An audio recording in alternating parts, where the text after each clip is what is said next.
Eestis on 3 vanglat, on Jõhvi vangla, Tallinna vangla ja Tartu vangla. Eestis on kokku süüdi mõistetud vange 2230. Nõudmised valvurile peab olema täisealine, peab olema keskharidus, Eesti kodanik, ei olla varem kriminaalkorras karistatud, peab olema aus. Peab olema heas füüsilises vormis, eesti keel peab olema emakeel või C1 tasemel.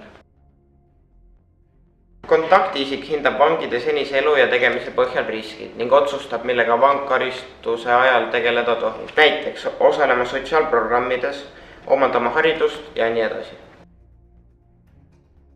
Sisekaitseakadeemia Justiitskolledži tasemeõpped on kutseõppe, kõrgharidusõppe, magistriõppe.